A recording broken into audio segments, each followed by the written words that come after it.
እዙይ ድምጽ ራዲዮ ኤረና እዩ። ዕለታዊ ዜና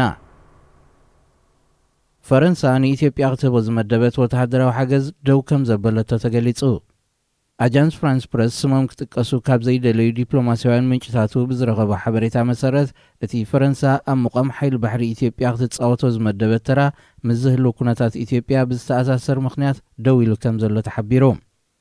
ከም ዝፍለጥ ፕሬዚደንት ፈረንሳ ኢማኑኤል ማክሮን ኣብ ወርሒ መጋቢት ናይ 2019 ምስ ቀዳማይ ሚኒስትር ኢትዮጵያ አብይ አሕመድ ኣብ ዝኸተሞ ስምምዕ ፈረንሳ ናይ $100 ሚልዮን ባጀት ብምስላዕ ሓይሊ ባሕሪ ኢትዮጵያ ከተቕውምን ወተሃደራዊ ስልጠናታት ክትህብን ዝብል ይርከቦ።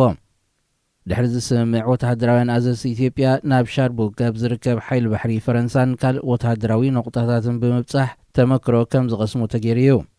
እንተኾነ ካብ ሓያሎ ሃገራት ምዕራብ ኣብ ትግራይ ዝካየድ ዘሎ ኩናት ሰላማዊ መገዲ ኣብ ምንዳይ ኣብ ልዕሊ ፈደራላዊ መንግስቲ ኢትዮጵያ ጸቕጢ ኣብ ዝግበረሉ ዘሎ እዋን ነቲ መንግስቲ ዝወሃብ ዝኾነ ወተሃደራዊ ሓገዝ ንኩናት ንምቕጻል ምትብባዕ ከይከውን ብምባል ሰበስልጣን ፈረንሳ ተቃውሞታቶም ከስምዑ ጸኒሖም እዮም። እዚ ከምዚ ኢሉ እንከሎ ዕጡቓት ሓይልታት ሕወሓትን ግንባር ሓርነት ኦሮሞ ሸኔን ምስ ስምምዖም ትጽቢት ዝተገብረሉ ክብል መንግስቲ ኢትዮጵያ ምላሽ ሂቡ። ንነዊሕ ዓመታት ኣብ አንጻራዊ መሳርዕ ቆይሞም ሓድሕድ ክዋግኡ ዝጸንሑ ዞም ክልተ ሓይልታት ኣብ ዝሓለፈ ሰሙን ፍልያቶም ኣወጊዶም ነቲ ናይ ሓባር ጸላኢ ዝበልዎ መንግስቲ ኢትዮጵያ ክቃለስዎ ምስ ስምምዖም ብወግዒ ገሊጾም እዮም። መንግስቲ ኢትዮጵያ ንስምምዕ ዞም ክልተ ዕጡቓት ሓይልታት ብዝምልከት ኣብ ዝሃቦ መግለጺ ክጽበዮ ዝጸንሐ ከም ዝኾነን ሕወሓት ንኣሽቱ ጉጅለታት እናዓጠቐ ከም መሳርሒ ከም ዝጥቀመሎም ምግባር ዝጸንሐ ሜሉ ኢሉ። ስምምዕ ሕወሓትን ኦነግ ሸኔን ካብ ወተሃደራዊ ዝያዳ ዲፕሎማሲያዊ መኽሰብ ንሕወሓት ምዃኑ ዝጠቕሱ ተንተንቲ ፖለቲካ ሃገር ሕወሓት ብህዝቢ ኦሮሞ ተቐባልነት ንምርካብ ዳ እምበር ካብቲ ብደረጃ ውዳቢኡን ሓይሉን ብዝተዓጻጸፈ ዝንእሱ ሓይሊ ካልእ ጥቕሚ ክህልዎ ኣይክእልን ክብሉ ይገልጽዎ።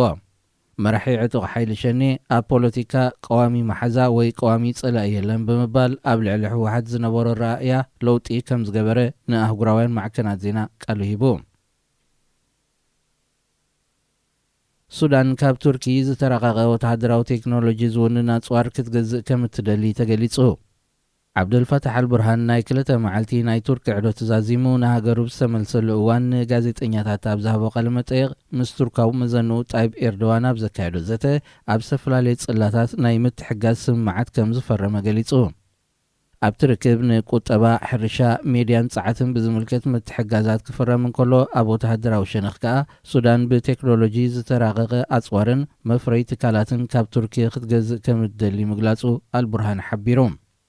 ክሳብ መወዳእታ 2020 ኣብ ዝነበረ ግዜ ንግዳዊ ልውውጥ ቱርክን ሱዳንን ክሳብ $480 ሚልዮን ይበጽሕ ነይሩ። ኣብ መጀመርያ ናይ ዝሒዝናዮ ዘለና ወርሒ ፕሬዚደንት ቱርኪ ጣይብ ኤርዶዋን ምስ ቀዳማይ ሚኒስትር ኢትዮጵያ አብይ አሕመድ ኣብ ዝገበሮ ናይ ቴሌፎን ርክብ ሃገሩ ጸጥታን ርግኣትን ኢትዮጵያ ከም ዘገድሳን ዘድሊ ድጋፍ ንምግባር ድልውቲ ምህላዋን ምግላጹ ይዝከር።